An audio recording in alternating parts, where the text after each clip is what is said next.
आज हम कक्षा 6 की संस्कृत पाठ्य पुस्तक से द्वादशः पाठ पढ़ेंगे, यानी कि पाठ 12 पढ़ेंगे। इस पाठ का नाम है अस्माकम आहारः, यानी कि हमारा आहार। आहार यानी कि भोजन। तो चलिए बच्चों, इस पाठ को शुरू करते हैं।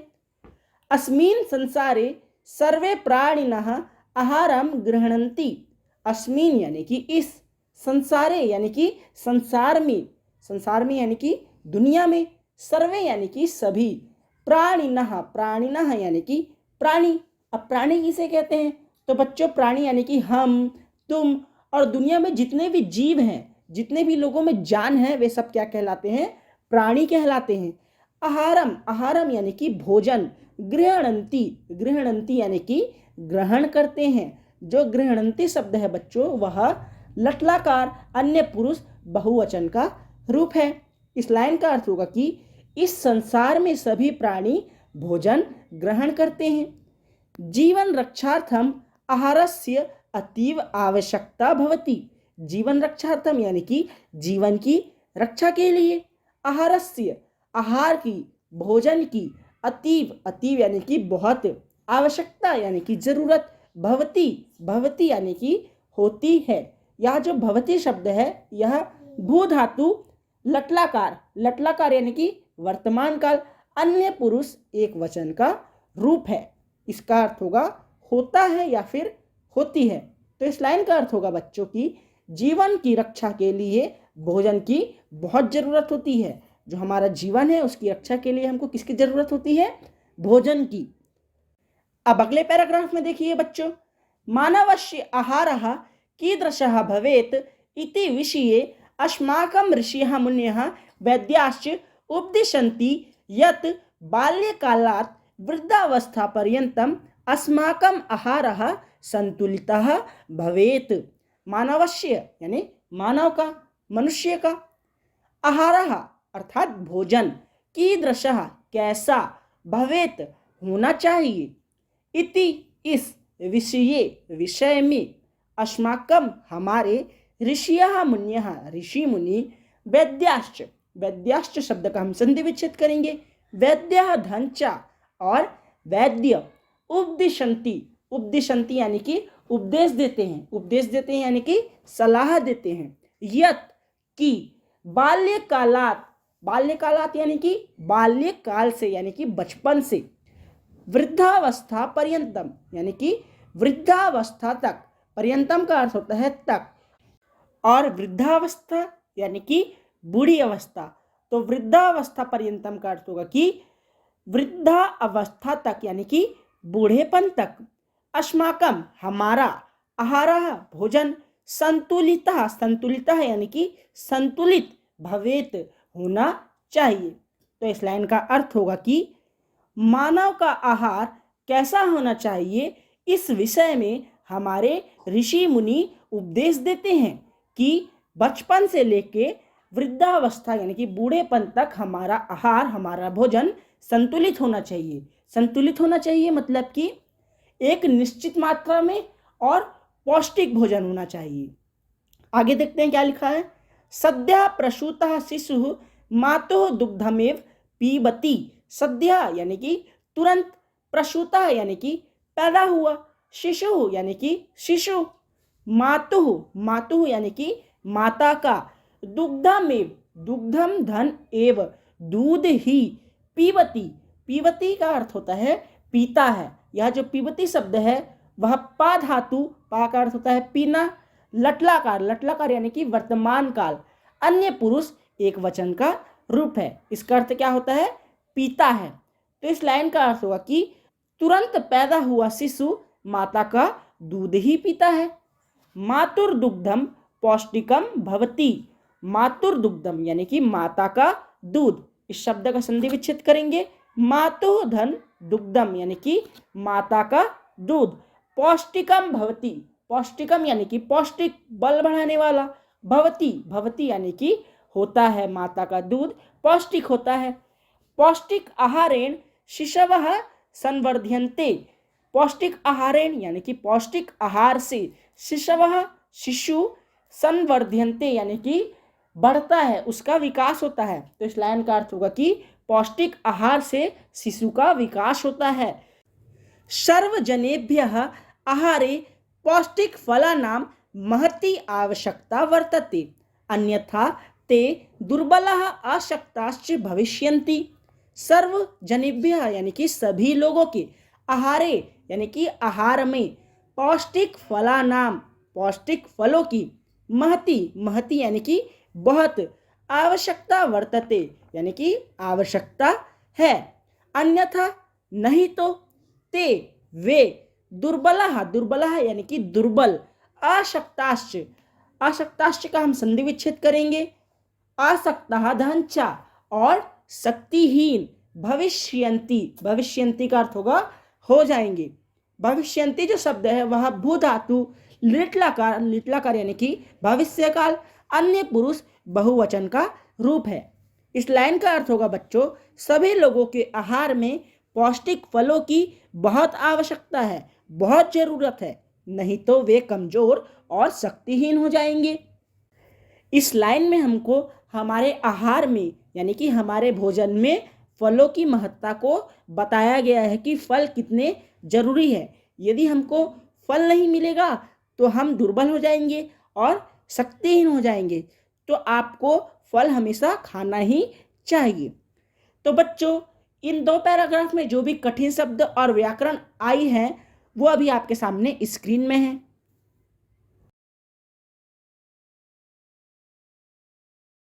अब देखिए बच्चों अगला पैराग्राफ, अस्माकं आहारः उष्णं स्निग्धः स्वादयुक्तः च भवेत्। अस्माकं आहारः हमारा भोजन, उष्णम उष्णम यानी कि गर्म, स्निग्ध यानी कि सादा, स्वादयुक्त अर्थात स्वादिष्ट, च भवेत होना चाहिए। तो इस लाइन का अर्थ होगा कि हमारा भोजन गर्म, सादा और स्वादयुक्त होना चाहिए। मानवः मितभोगी भवेत, अन्यथा अजीर्णम भविष्यति। मानव को मितभोगी यानी कि कम खाने वाला, भवेत होना चाहिए, अन्यथा नहीं तो अजीर्णम का अर्थ होता है अपच, भविष्यति यानी कि हो जाएगी। इस लाइन का अर्थ होगा कि मनुष्य को कम खाने वाला होना चाहिए, नहीं तो अपच हो जाएगी यानी कि मनुष्य भोजन को पचा नहीं पाएगा। वैद्यः कथयन्ति अजीर्णमन्नं रोगस्य कारणम अस्ति। वैद्यः यानी कि वैद्य, कथयन्ति कहते हैं, अजीर्णन्नम रोगस्य कारणम अस्ति यानी कि बिना पचा हुआ भोजन रोग का कारण होता है। वैद्य कहते हैं कि बिना पचा हुआ भोजन रोग का कारण होता है। प्रसन्न चित्तेन स्वच्छ स्थाने संयमेन उपविशय नात्याधिकम न अतिद्रुतम आहारम कुर्यात। प्रसन्न चित्तेन यानी कि प्रसन्न चित्त से, प्रसन्न होकर, स्वच्छ स्थाने अर्थात स्वच्छ स्थान में, संयमेन यानी कि संयम से, संयम पूर्वक, उपविशय यानी कि बैठकर, नात्याधिकम ना तो बहुत अधिक, ना धन अति अधिकम यानी कि ना तो बहुत अधिक, नाति द्रुतम अर्थात ना तो बहुत जल्दी, आहारम कुर्यात आहार करना चाहिए। इस लाइन का अर्थ होगा कि प्रसन्न चित्त से स्वच्छ स्थान में संयम पूर्वक बैठकर ना तो बहुत अधिक और ना ही बहुत जल्दी भोजन करना चाहिए। मतलब कि बच्चों, इस लाइन में आपको बताया गया है कि जब हम भोजन करते हैं तो हमको भोजन कैसे करना चाहिए, बिल्कुल प्रसन्न चित्त होकर, स्वच्छ स्थान में संयम पूर्वक बैठकर। हमें बहुत ज़्यादा भोजन नहीं करना है और जल्दी जल्दी भोजन नहीं करना, यानी कि हमें आराम से भोजन करना चाहिए। अगला पैराग्राफ देखते हैं। चणकः तंडुलः गोधूमः द्विदलम यवः आड़की मुद्गः माशः इत्यादि अन्नानि सन्ति।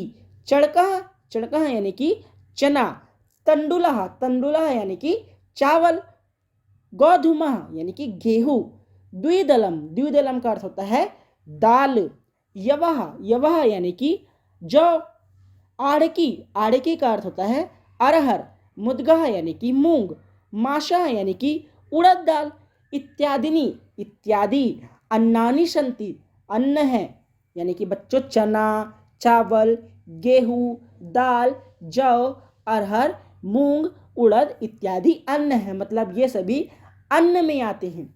कुष्मांडकः, कर्कटी, अलाभुः, मूलिका, आम्रम, इक्षु, कदलीफलम इत्यादीनि शाकफलानि सन्ति।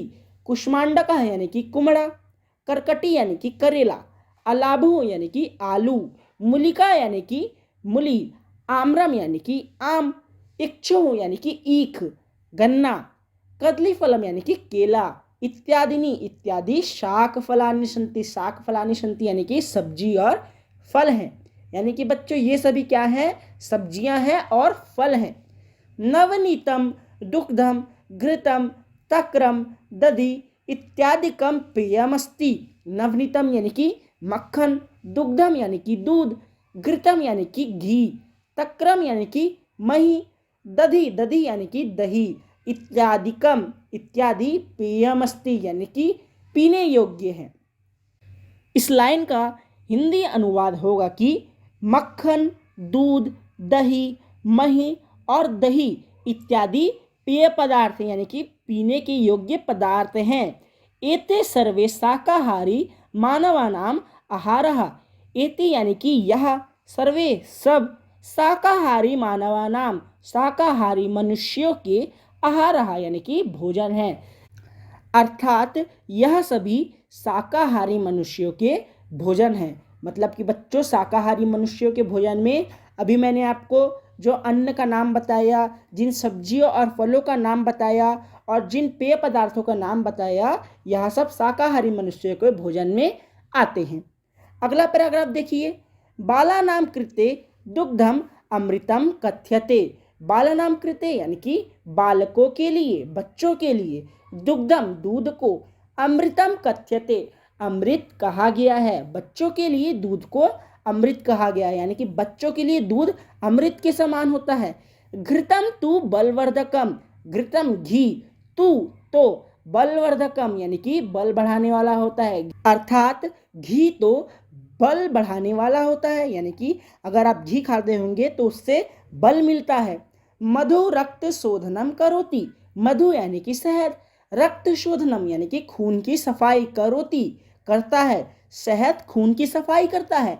श्रीफलम आम्लकः आमरुद्यः स्वास्थ्यम रक्षन्ति। श्रीफलम यानी कि नारियल, आम्लकः आम्लकः यानी कि आंवला, आमरुद्यः आमरुद्यः यानी कि अमरूद, स्वास्थ्यम रक्षन्ति यानी कि स्वास्थ्य की रक्षा करते हैं। नारियल, आंवला और अमरूद स्वास्थ्य की रक्षा करते हैं।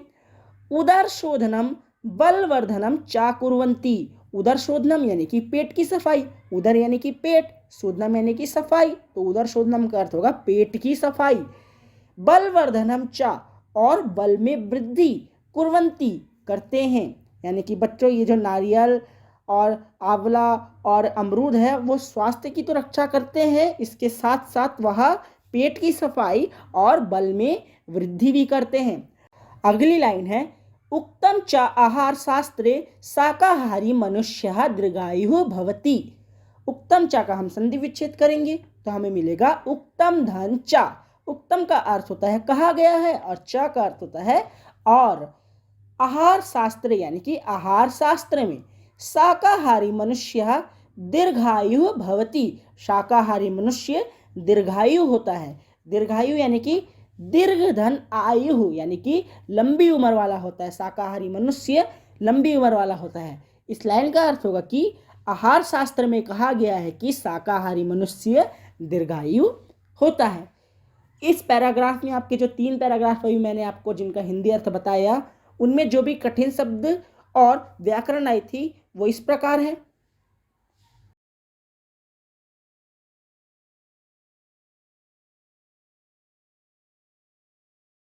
तो बच्चों इस प्रकार आपके यह पाठ समाप्त हो चुका है।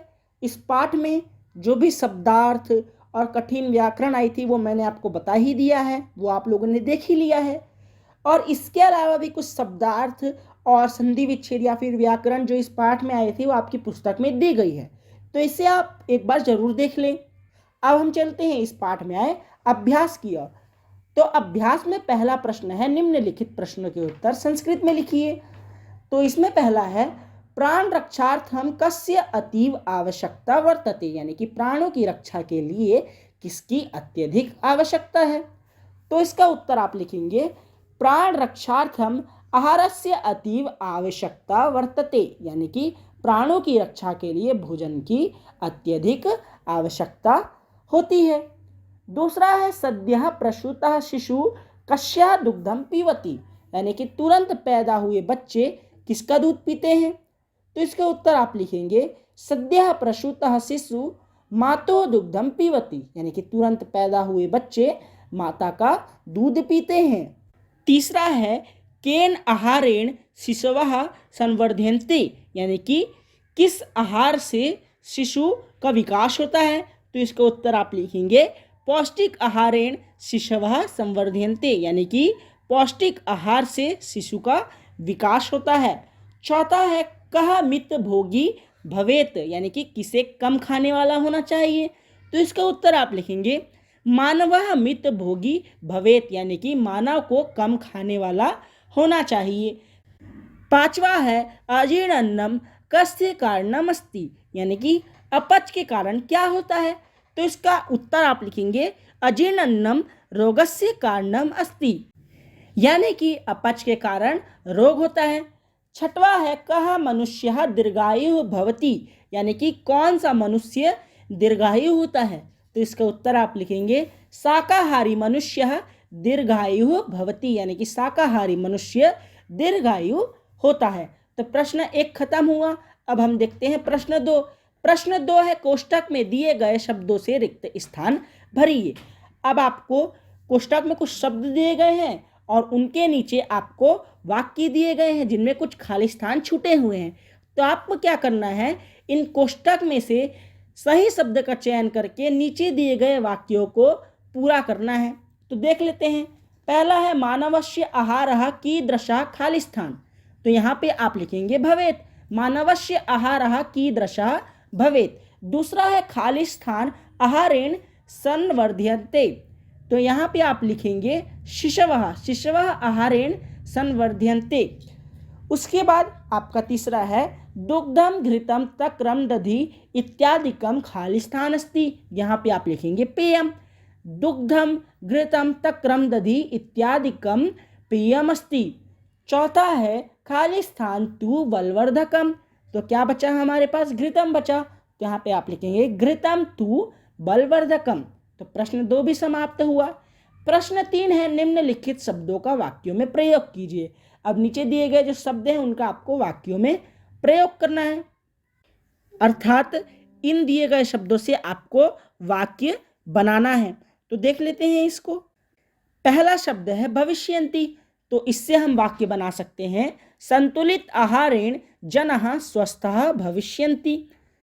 दूसरा शब्द है आहारः। तो इससे हम वाक्य बना सकते हैं मानवस्य आहारः संतुलितः भवेत। तीसरा शब्द है कथयन्ति। इससे हम वाक्य बना सकते हैं वैद्यः कथयन्ति मानवः मितभोगी भवेत। चौथा शब्द है भवेत। तो इससे हम वाक्य बना सकते हैं अस्माकं आहारः पौष्टिकम भवेत। तो बच्चों इस प्रकार आपका तीसरा प्रश्न समाप्त होता है। अब प्रश्न 4 है अस्मद, यानी कि मैं, सर्वनाम शब्द की कारक रचना सभी व्यक्तियों में लिखिए। तो अभी आपको जैसे स्क्रीन में टेबल दिख रही है, जैसी तालिका अभी आपको स्क्रीन में दिख रही है, आपको सेम टू सेम ऐसी तालिका बनानी है।